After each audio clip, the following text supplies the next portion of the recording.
Querido irmão, querida irmã, quero compartilhar com você uma pequena reflexão de catequese, de teologia, acerca do tema Igreja, Comunidade de Salvação. Sou Padre Frei Inácio José, pároco da paróquia de Nossa Senhora das Mercês, Arquidiocese de Belo Horizonte, doutorando em Teologia Bíblica pela Faculdade Jesuíta de Filosofia e Teologia. O tema dessa fala é Igreja, Comunidade de Salvação. Vamos definir aqui alguns termos para que você possa conhecer melhor e aprofundar a sua fé. Primeiro, a palavra igreja. No Antigo Testamento, tanto no livro do Levítico quanto no livro do Êxodo, Deus pede para que o povo possa se reunir em assembleia para prestar culto a Deus. A palavra utilizada para essa assembleia é a palavra carral. Carral, no Novo Testamento, foi traduzido pela palavra eclesia, de onde vem a palavra igreja. Só que há um detalhe, a palavra eclesia, originalmente, fora da Bíblia, é uma palavra do mundo político, não é uma palavra do mundo religioso. A assembleia significava a assembleia dos convocados, dos cidadãos, para discutir as coisas da cidade, as coisas da polis, no mundo greco-romano. E vale ressaltar que só era cidadão as pessoas livres, mulheres, pobres, crianças, escravos, não eram considerados gente, nem considerados cidadão no mundo greco-romano. Qual não é a nossa surpresa quando nós vamos para as cartas de Paulo e quando lá se fala das igrejas que se reúnem nas casas dos cristãos? Quem que compõe essa igreja? Mulheres, crianças, escravos, trabalhadores manuais. Então é muito interessante que na igreja cristã primitiva era um espaço de cidadania para aqueles que não eram considerados cidadãos pelo mundo greco-romano. Então, esse detalhe não pode passar desapercebido, não pode deixar de ser esquecido. Então, a igreja tem de ser um espaço de cidadania, em primeiro lugar, para todos aqueles que não são considerados cidadãos pela sociedade. Depois, a palavra comunidade. A palavra comunidade, quando nós pegamos no dicionário, a gente sempre se refere a um aglomerado de pessoas, um grupo de pessoas que se reúnem em torno de um vínculo, algo que os vincula, os une. Essa reunião de pessoas pode ser tanto fisicamente falando, como pode ser também virtualmente falando, né? Ou seja, a gente se lembra das famosas comunidades de Orkut, que eram grupos de pessoas que virtualmente se juntavam para discutir, defender, debater algum tema, né? Então, comunidade aqui, então significa um grupo de pessoas, no caso, discípulos e discípulas de Jesus, que se congregam, que se reúnem, e o vínculo é a pessoa de Jesus Cristo, a fé em Jesus Cristo e a decisão de seguir conforme Jesus nos determina. Ou seja, tendo Jesus como referência da nossa existência. E a palavra salvação. A palavra salvação em grego é a mesma palavra para saúde, né? Então, salvação aqui não precisa necessariamente ser entendido como salvação extramundo, céu, vida eterna. Não. Não é só isso. Ou seja, é uma comunidade, quando se fala comunidade de salvação, está se referindo a quê? Que os discípulos e discípulas de Jesus, comunidade, convocados por Deus, igreja, deverão ser um sinal de salvação, de saúde para o mundo, para a sociedade na qual estão inseridos. Ok? Tem que ser uma comunidade de referência para a sociedade que anda meio perdida, meio atribulada, né? Então, apenas a guisa de reflexão, né? Então, nessas primeiras 3 palavras aqui, então, igreja, assembleia dos chamados, dos convocados, e lembrando que todos são chamados, na igreja todos têm voz e vez, espaço de cidadania. Comunidade, então, um grupo de pessoas que se reúnem em torno de algo em comum, e aquilo que nos une é a pessoa de Jesus Cristo, a fé em Jesus Cristo, o desejo de dar a vida por Jesus. E nos reunimos para ser o quê? Portadores de uma mensagem de salvação, de saúde, de cura, de libertação para um mundo que está ferido. Para o mundo que está ferido. Ok? A partir de João capítulo 20, versículo 19 e 23, a gente vai refletir um pouquinho sobre as notas da igreja, sobre as características da igreja. Então, lá no versículo 19 se diz que na tarde desse mesmo dia, ou seja, o dia da ressurreição, primeiro da semana, os discípulos encontravam-se juntos, ou seja, comunidade, e tinham as portas fechadas por meio das autoridades judaicas. Jesus entrou, pôs-se no meio deles e disse: a paz esteja convosco. Então, a experiência fundante da igreja é a experiência da ressurreição de Jesus. Ou seja, a igreja nasce, de fato, com a ressurreição de Jesus e com a vinda do Espírito Santo. A vinda do Espírito Santo provocou o nascimento da igreja. Ou seja, a experiência de que Jesus, que por nós deu a vida, morreu e ressuscitou, faz nascer a comunidade daqueles que se reúnem em torno de Jesus. Por que que é a ressurreição? Eu explico por quê. Quando os discípulos viram Jesus assassinado na cruz, todos eles se desiludiram, decepcionaram e foram embora, fugiram, com medo. Por quê? Todos eles eram judeus. O judaísmo ensinava que uma pessoa que morre assassinada, pendurada na cruz, etc., é um maldito de Deus. Então todos os discípulos se decepcionaram com Jesus e fugiram de medo. Mas os mesmos discípulos voltaram a Jerusalém e dão testemunho de que Jesus estava vivo, que foi constituído rei de Israel, rei de todo o universo, é o Messias, é o juiz dos vivos e dos mortos, que um dia voltará, e estavam determinados a dar a vida por conta dessa experiência que eles fizeram. Né? Então, a ressurreição de Jesus é o fato fundante do nascimento da igreja. A experiência de Jesus ressuscitado. Então, nesse ponto, né, cada um precisa seriamente se perguntar, questionar se de fato tem experimentado Jesus vivo e ressuscitado na sua vida, pois é isso que dá sentido à vida de fé. O Papa Bento XVI dizia que no início da fé cristã está o encontro com uma pessoa que está vivo e ressuscitado, que por nós deu a vida. A pessoa de Jesus Cristo. A pessoa de Jesus Cristo. Né? E o dom que Jesus concede é o dom da paz, a paz, shalom. Shalom aqui não é simplesmente a ausência de guerra ou ausência de confusão. A paz aqui significa plenitude de vida, a sensação de estar completo, íntegro. É tudo aquilo que a pessoa precisa para estar feliz e de bem com a vida e com Deus. Então, paz aqui significa casa, roupa, comida, saúde, paz consigo mesmo, paz com o outro, paz com Deus, paz com a criação, a sensação de estar completo, paz. Esse é o primeiro dom que o ressuscitado confere à igreja. Depois Jesus mostra as mãos e o lado, o peito. Eles se alegram por verem o Senhor. E Jesus disse-lhes outra vez: a paz esteja convosco, assim como o Pai me enviou, eu também vos envio. Então aqui está o aspecto missionário da igreja. Ou seja, no dia da ressurreição, no segundo Evangelho de João, Jesus enviou a igreja com a missão que era dele. Como o Pai enviou Jesus para instaurar o reino de Deus na história, agora a missão de instaurar o reino de Deus na história é a missão da igreja, que é o corpo místico de Cristo. Então, galera, é bem claro, olha, assim como o Pai me enviou, eu também vos envio. A missão que era de Jesus passa a ser a missão agora da igreja, né? Tornar o reino de Deus presente no mundo. Então aqui, às vezes, quando a gente fala reino de Deus, eu sei que na cabeça de um montão de gente se pensa no céu, né? E é claro, o céu existe, a eternidade existe, o reino definitivo existe. Mas não era bem esse conceito que estava na cabeça de Jesus quando ele falava de reino de Deus. Basta lembrar da oração do Pai Nosso: venha a nós o vosso reino. Então o reino de Deus começa na história humana. No céu, na eternidade, o reino de Deus já está pleno. Tudo funciona conforme os ditames de Deus na eternidade.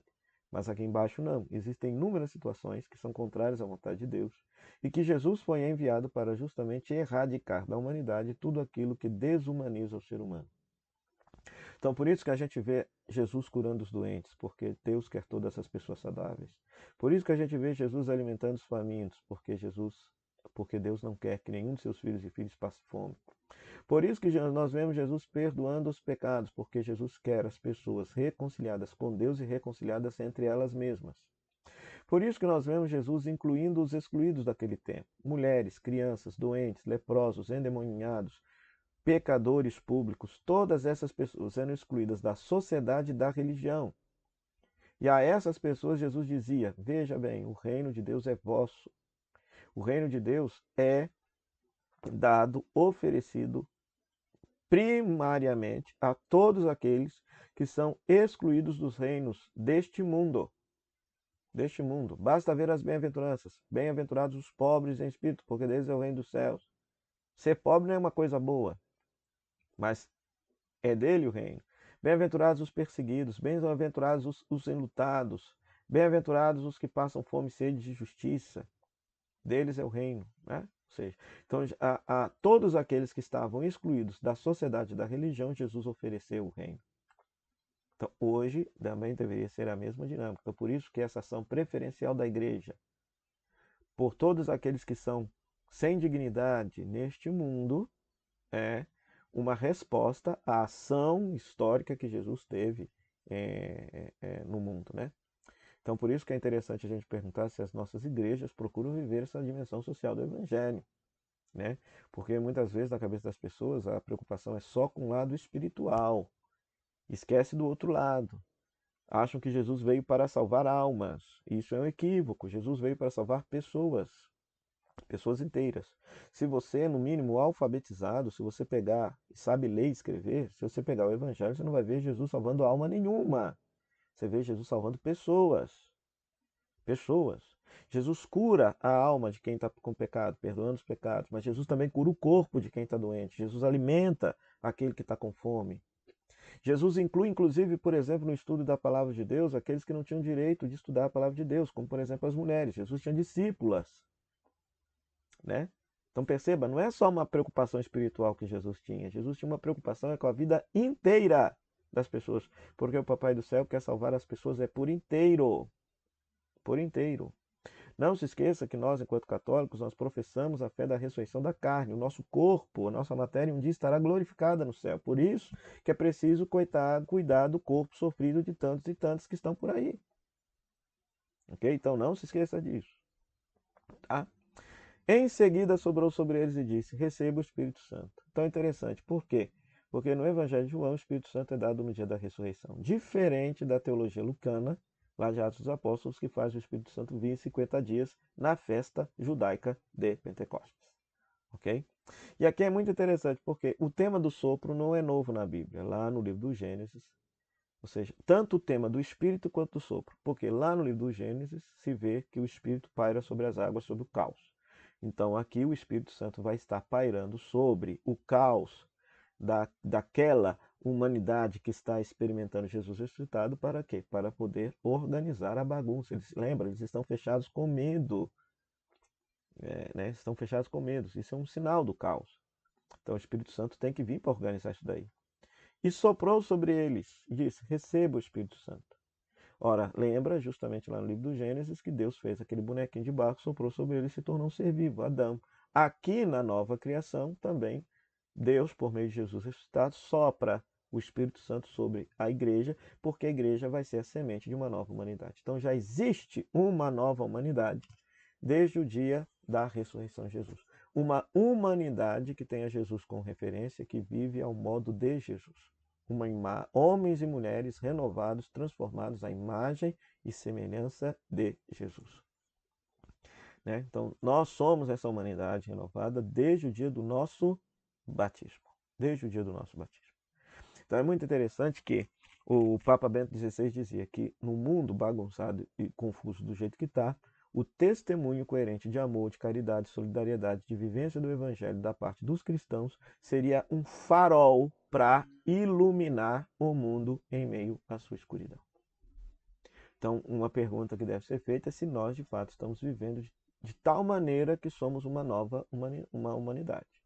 Será que a gente, nos nossos relacionamentos interpessoais, comunitários, temos vivido de tal maneira, de uma forma distinta a que o mundo vive, com valores distintos a que o mundo vive? Uma pergunta interessante, né? Aqueles a quem perdoares os pecados são perdoados, e a quem não os perdoarem não lhes serão perdoados. Vale ressaltar que aqui estão os discípulos, então a missão de reconciliar é de toda a igreja, é de todos os discípulos de Jesus. Né?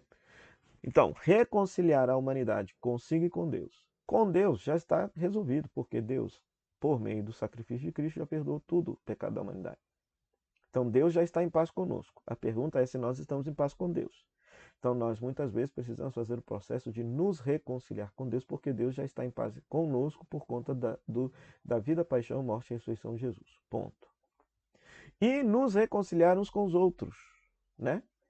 Por isso que a igreja sempre tenta promover a paz, o perdão, o fim das guerras, ser espaço de reconciliação, de perdão, de solidariedade. Por quê?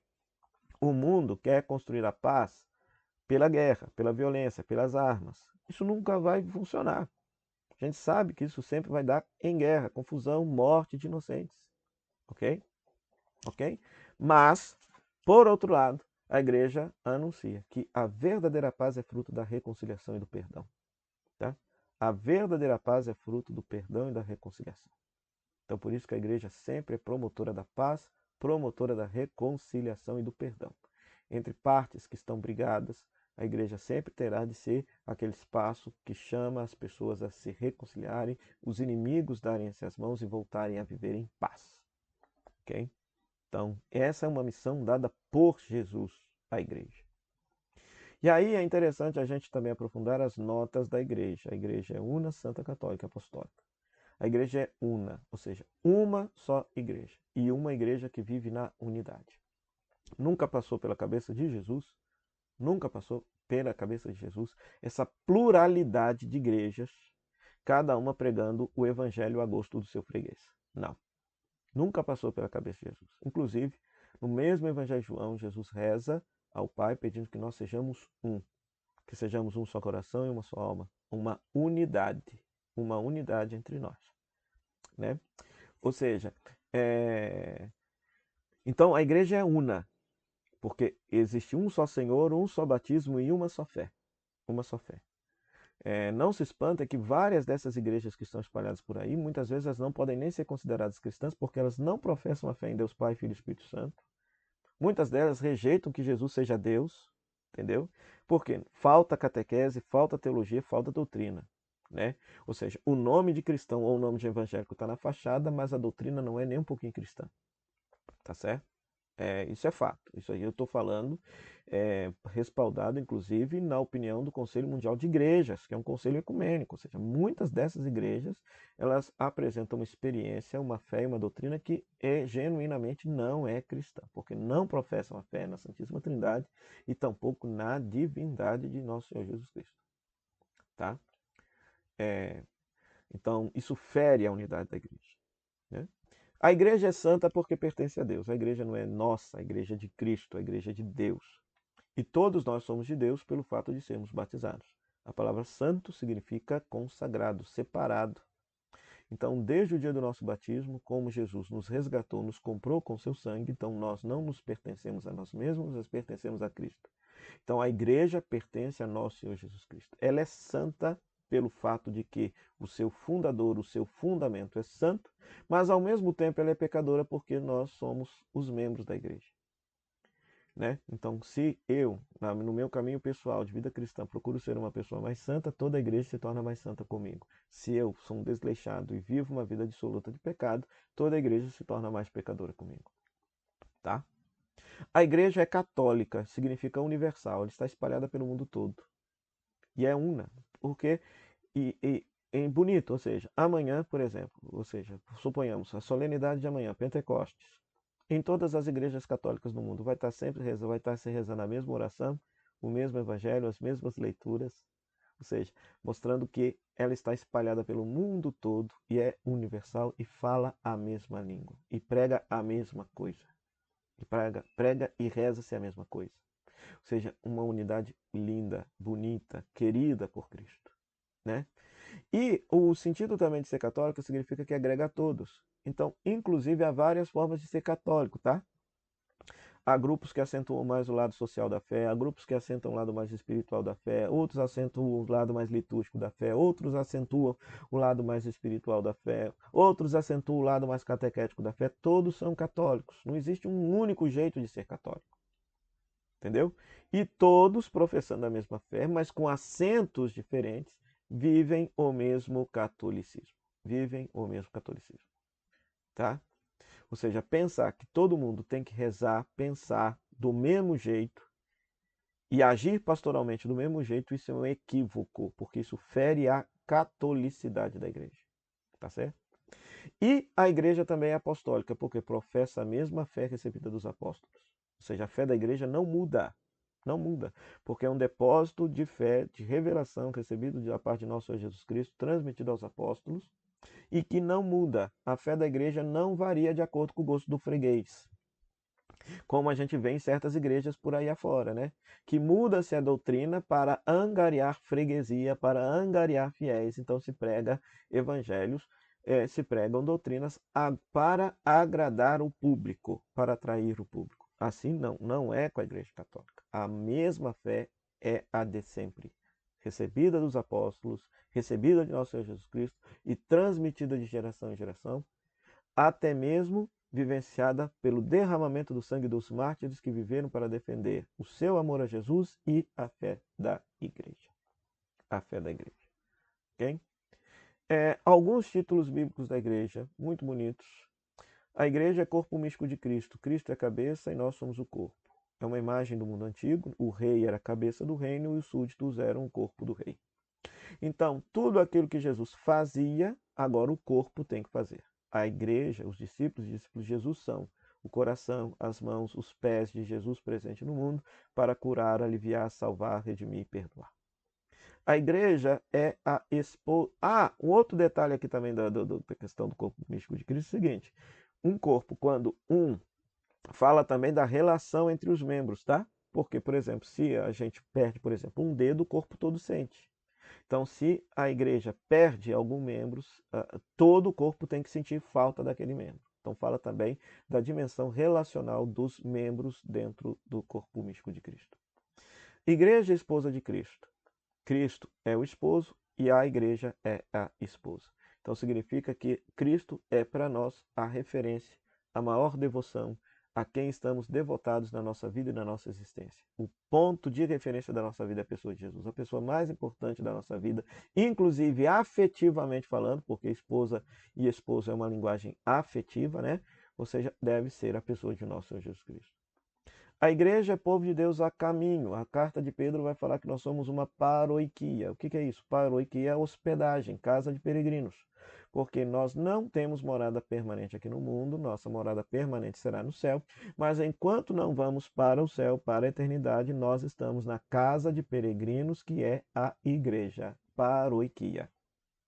Paroiquia. Então, falar povo de Deus e falar paróquia significa falar da nossa moradia temporária nessa terra. A igreja é templo de Deus ou templo do Espírito Santo, como aparece das duas formas na carta de Paulo, para falar do mistério humano e divino entrelaçados, porque desde o dia do nosso batismo o Espírito Santo habita em nós. Somos templos de Deus, né? Então, quando se fala templo aqui, não está se falando da construção, mas está falando das pessoas. Cada pessoa batizada é templo de Deus, porque Deus habita o coração da pessoa por meio do Espírito Santo. Então, somos uma presença divina no mundo, uma presença de Deus no mundo, porque Deus habita o nosso coração. E depois se fala também da comunhão dos filhos de Deus, igreja enquanto comunhão. Pelo batismo, o Papai do Céu nos adotou como seus filhos, então somos todos irmãos e irmãs. Então, somos a família de Deus presente no mundo. A comunhão dos filhos e filhas de Deus presente no mundo. Somos a família de Deus presente no mundo. Por fim, quero terminar com esse texto da Gaudium et Spes, o primeiro parágrafo da Gaudium et Spes, documento do Concílio Vaticano II, quando diz: as alegrias, esperanças, tristezas, angústias dos homens de hoje, isso, olha, lá na década de 60, dos pobres, sobretudo os pobres de todos aqueles que sofrem, são também as alegrias, esperanças, tristezas, angústias dos discípulos de Cristo. E não há realidade alguma verdadeiramente humana que não encontre eco no seu coração. Isso aqui é para rebater a afirmação de certos aí que falam que a igreja só tem que falar de realidades espirituais. Não. A igreja também, à luz do evangelho, tem que falar sobre aquilo que está acontecendo no mundo, tá?